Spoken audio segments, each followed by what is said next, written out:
Player Development Pod family, season 2. Remember, in season 2, we are highlighting those who are doing the work. And today I have Chris Smith.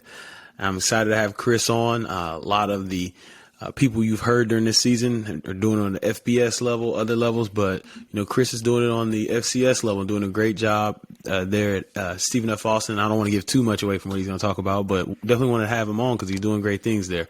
So, Chris, thanks for being here. Thanks for being on. If you could tell us about yourself, and let's get this thing rolling. Yeah, appreciate you having me. My name's Chris Smith. Like Ed said, I'm originally from Mansfield, Texas.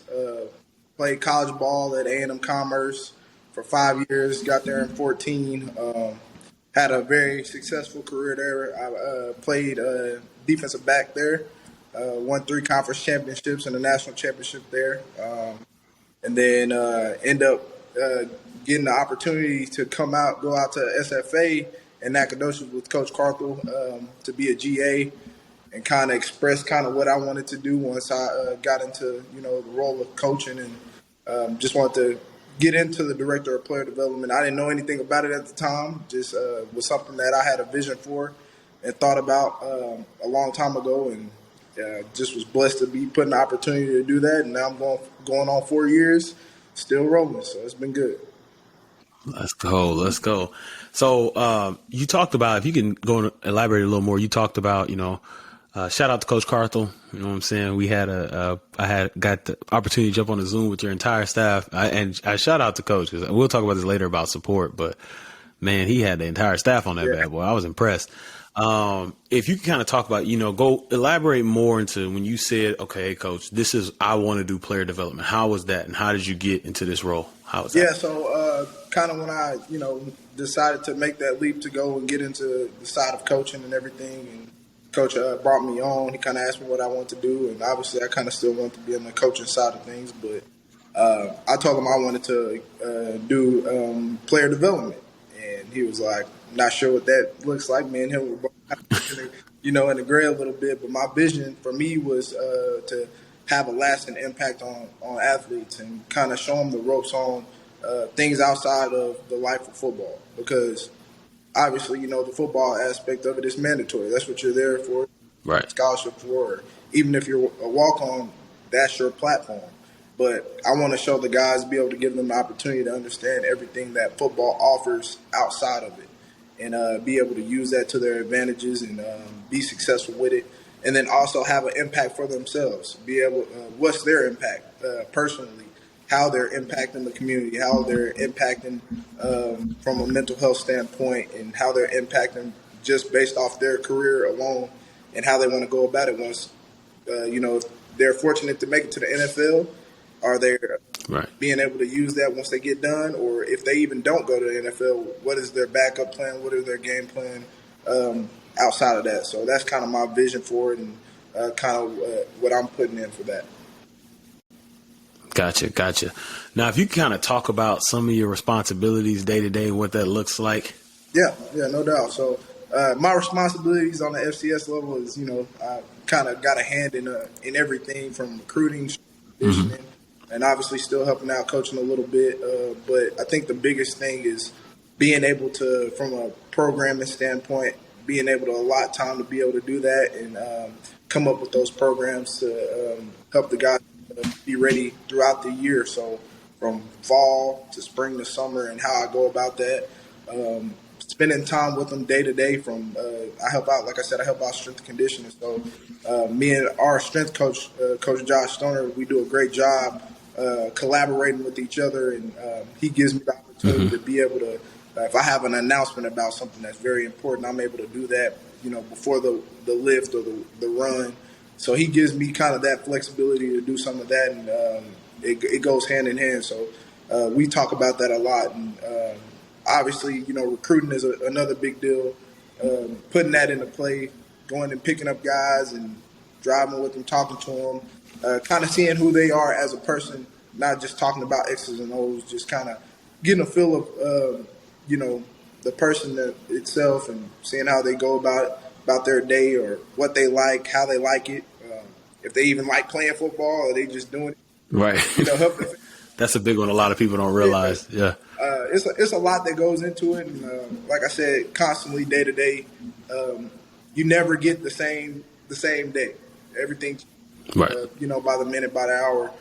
So I find that interesting. I love that part about it is because you're always growing and always finding new things to, put in place and how you can, reach a certain guy because everybody's different, on a football team. So programming it is very important from that standpoint as well. So it's Right. So busy.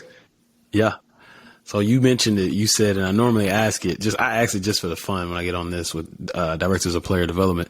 You said every day is different. I always ask, what does your day look like? Because I used to get that question all the time from people, and I'm like, man, I still get it. I'm like, I don't know what my day looks like. And I think people don't like. I think if you could just elaborate on this, I think people don't realize literally you can wake up, get a text message or email, and then that's your entire day. Yeah, So there's been times where I'll be out of the office for 3 or 4 hours because I'm getting ready to set up something from a community service event or something like that to get guys prepared to go to that, or running errands to do something. Like you said, every day is different, and you could be gone for 2 to 3 hours and come back, and then you'll have another task ready for you right there. right, So sitting there. it's always busy, but I think once you do get that time to sit down and kind of think and plan and program, that's the best part about it is being able to do that, and then also being on the run and multitasking at the same time. I think that's the biggest thing is being able to the time management side of it, because your time is very short, especially with everything that goes on from a football standpoint. Guys got meetings, OTAs, different things in place, so you have to kind of have those different times that you're allotted to be able to have certain things put in place for the guys outside of football. So it's hectic, but it's fun at the same time. I love it. So. Yeah. So next question I have for you, man, is one that, what is the biggest, I know you're learning lessons a lot, but what's one of the biggest lessons you learned in this role? I think the biggest lesson I learned, and obviously, jumping straight into coaching, playing for, 5.5 years or whatever, I think the biggest thing for me was understanding the kids, because there's a lot of things, especially in this day and age with social media, all the stuff that they go through. There's a lot of things that guys go through and they don't express that because all they think about is football. And it kind of set me back and I had to think about it a little bit. Like, there's another piece to the puzzle that we need to connect because guys don't get that support that they need outside of football. A lot of it, and position coaches and things like that, they do that. They have a hand in that and they do the best job they can. But a lot of the times, a lot of it is formed with football. So who is that person that those kids can actually come to and have a more in-depth conversation or something that goes on campus that could be a great resource for them to be able to use. So just kind of sitting back and trying to understand each player one by one and what each player needs, I think is the biggest thing for me, and kind of how you go about that. So that's one thing I learned is just being patient, because there's a lot of different cats you got to deal with day to day. Being able to understand each guy and their background and what they've been through and their why and why they do what they do, so you can understand how you can have certain conversations and how you can reach them in a bigger perspective. So I think that's the big thing. Nice. Yeah, absolutely. So we're talking about, this one is about support. What does support look like to you? And once again, we talked about it earlier in the show. Man, I was impressed. Like when you reached out to me, I was, I'm always wanting to help people. And they're like, my whole staff's going to be in there. I was like, excuse me? Like the whole staff, or like, your player development staff, like 2 or 3. And I jump on there, man. Y'all like 12, 13 deep. And then the head coach, Coach Carthell's telling me why people aren't there. So-and-so, he had something going on. I'm like, Coach, you good. So if you can kind of talk about how that helps you to have that support, because I saw it from, externally, like, man, your head man is on this call. Like, and he's asking the most questions and whatever it may be. If you could just talk about how that helps you daily in your role. Yeah, it helps me tremendously. It, throws some weight off my back a little bit, because obviously when you believe in something and you're putting something in place, you want people part of your program to believe that as well. And like you said, it starts with the top down head man, and he did a great job being able to keep everybody in tuned, and I try to integrate everything that I do to my strength and conditioning coach on down to position Right. to student assistants, whatever it is. I want everybody involved because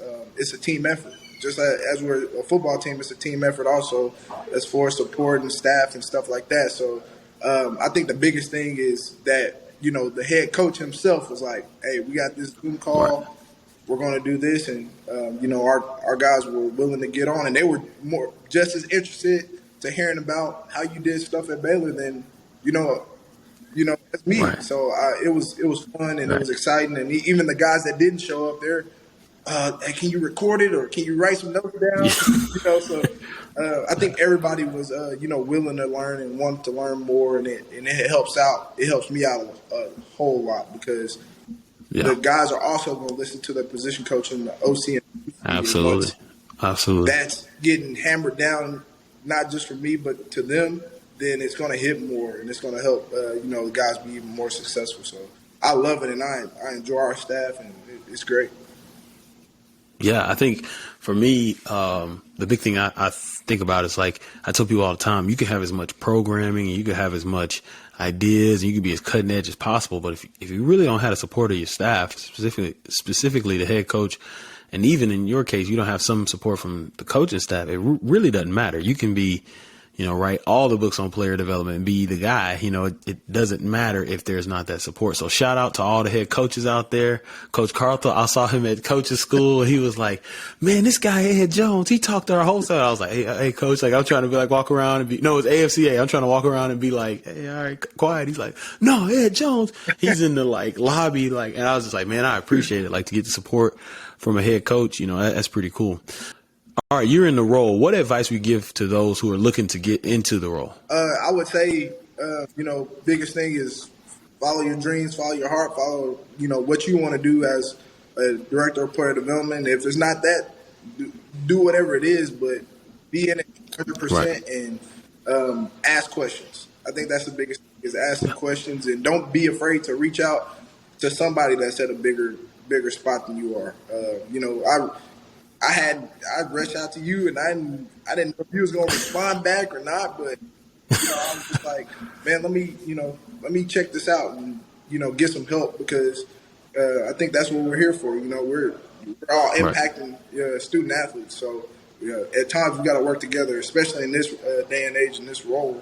You be able to do that, and I think the biggest thing is just don't be afraid to reach out to people that might be in a different, area than you are, a different establishment. It doesn't matter.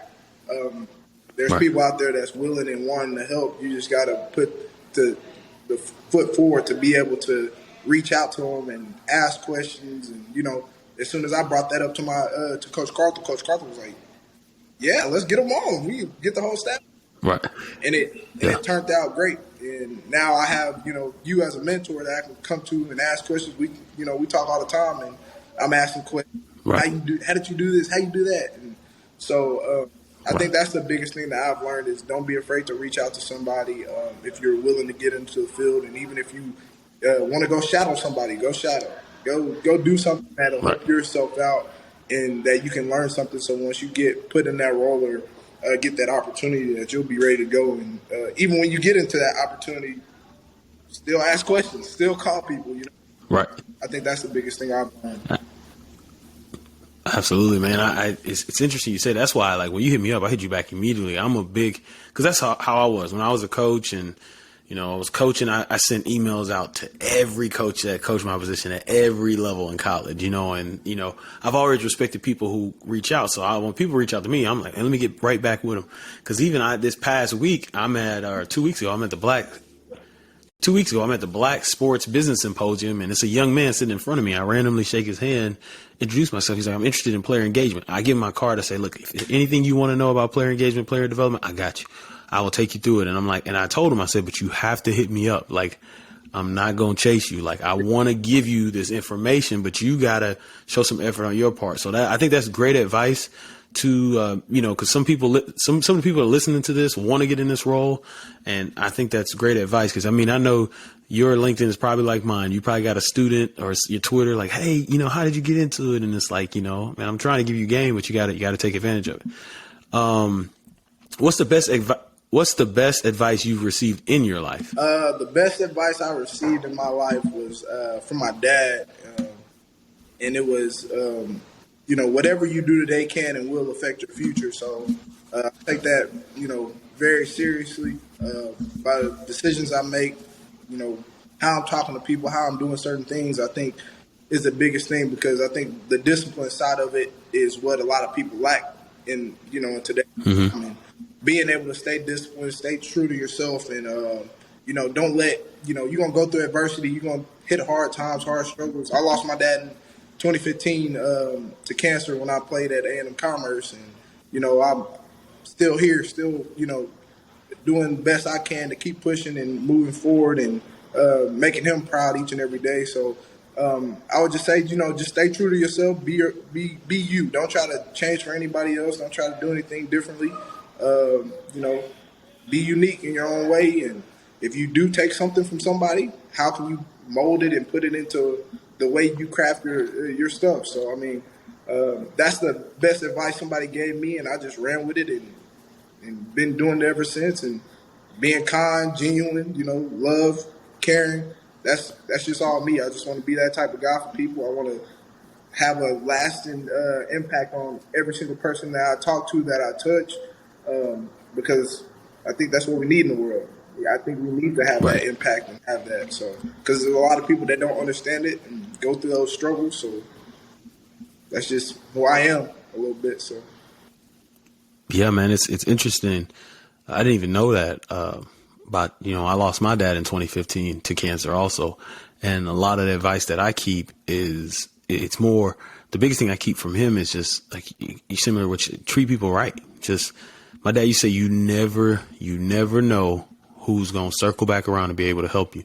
And he taught me that my freshman year in college, because I was like, my roommate, me and him are good, but my roommate, man, he was making enemies with everybody. And I tell my dad, he's like, man, you might want to tell him to be careful, because he never knows whose office he's going to walk into one day. And so that dad advice, man, didn't know that we share that. So, yeah. Do you have a practical nugget of wisdom, for people looking to get in this role? Or let me ask you specifically. Give a practical nugget of how you handle all the duties that you have in your role.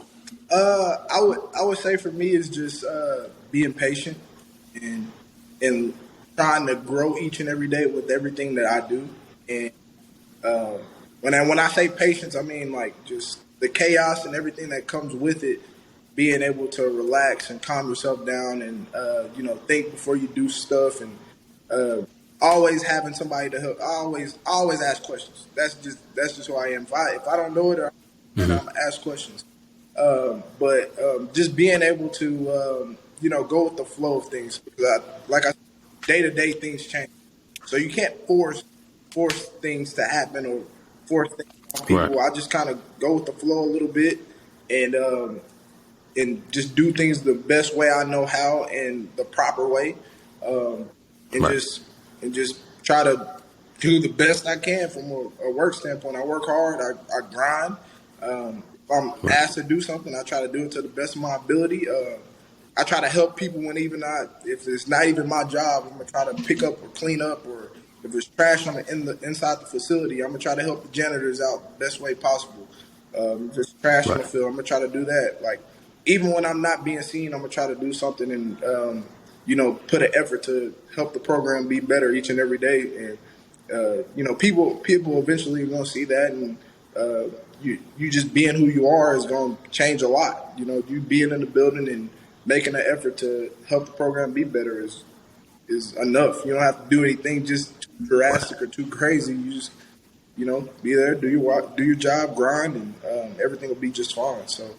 And over time, it gets to the point where, like now, I'm in year 4, and I look back, man, I've grown so much since 2019. Like, there's so many things I didn't know, but it was just because a lot of it was people. I was under a lot of great people that put me in positions to figure things out for myself.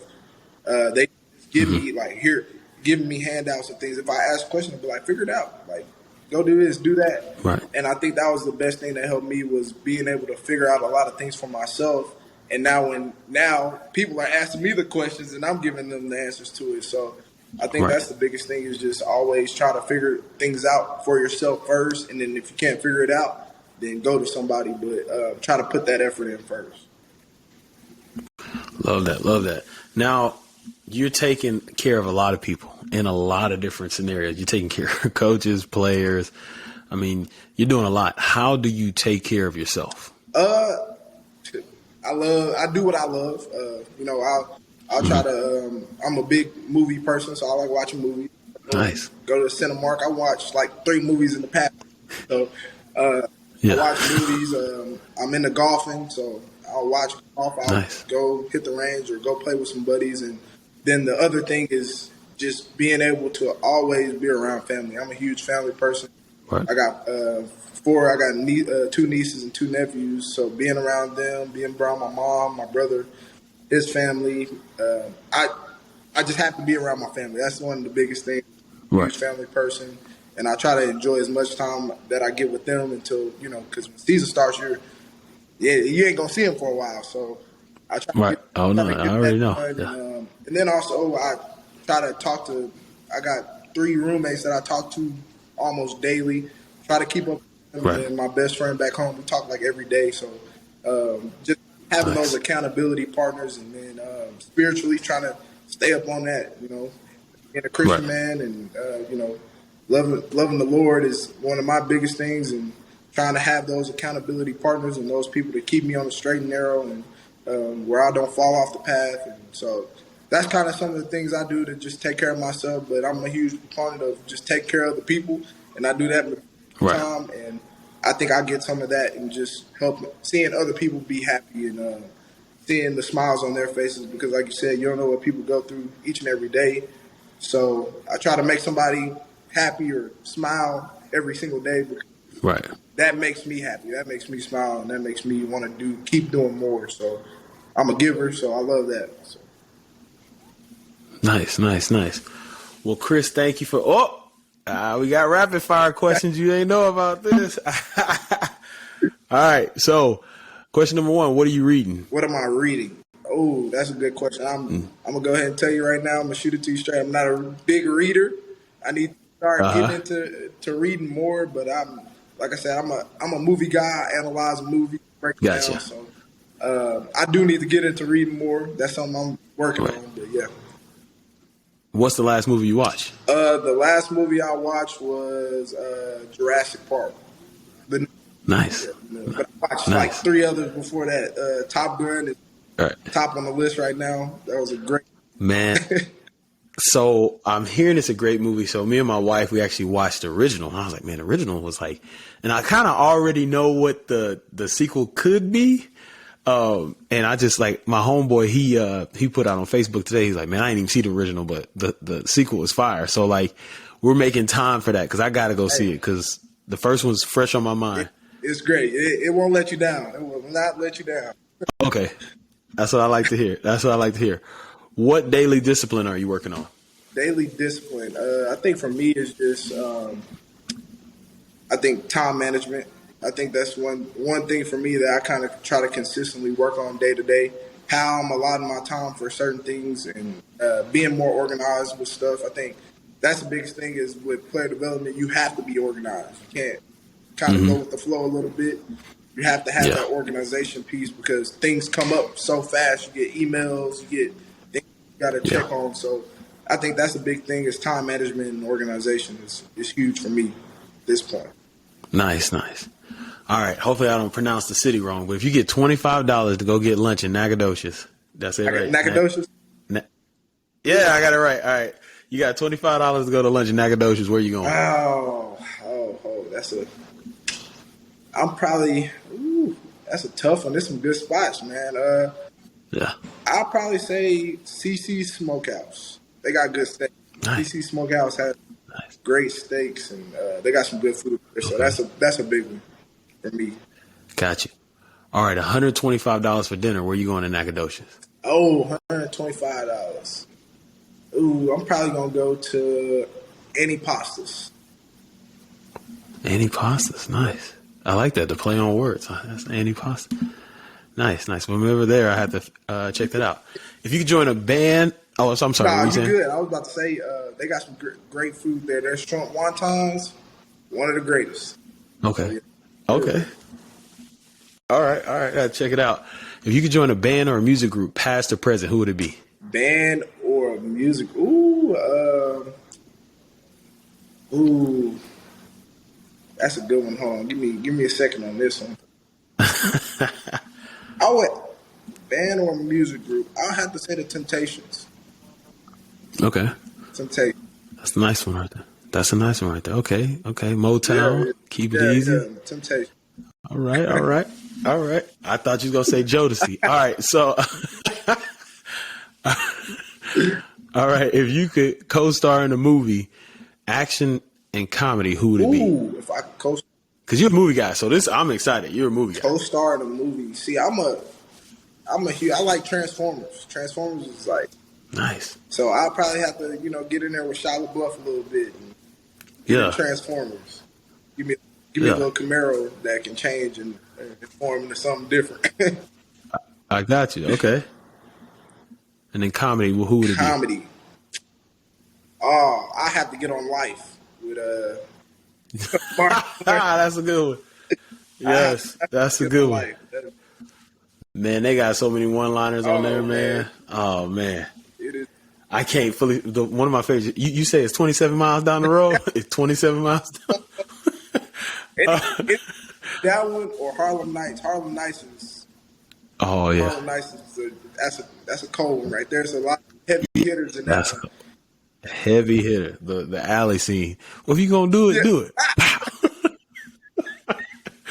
It's interesting. You're a movie guy. You know who else is a movie guy, and hopefully you all are connected. Is Darian Harris at Michigan State. Oh, I did not know that. He's a movie guy. Yeah, he's a movie guy. So yeah. All right. So last question before we end here. What sport do you wish you played growing up? Ooh, wish I played every sport growing up, but I think one that I wish I would have played and got into early is golf. Like I would. Nice. Yeah. Just the skill set, the knowledge of it, and it's a hard sport. Like right. Oh I yeah. go to the golf course now, and I'm like, I'm nowhere near close to being good and anything. Like I might hit I'm so competitive, so I'm hitting a shot or I'm trying to practice on something, and I'm just getting frustrated. I'm like, all right now. Right. So that's one of them is golf. Yeah, I would have loved that. Yeah, I'm not good at golf, man. We went as a staff, and I just be trying to drive the ball. Like Jones, the green is right there. I'm like, look, I'm just trying to smoke this thing. So yeah. But man, appreciate you coming on, man. Really appreciate all you're doing. I'm really proud of you. Been able to see what you all are doing there at SFA and just the impact you're having on those guys. It's been great to see. How can our followers support you? How can they follow you and support you? So anybody can follow my Twitter, and it is I gotta look and see.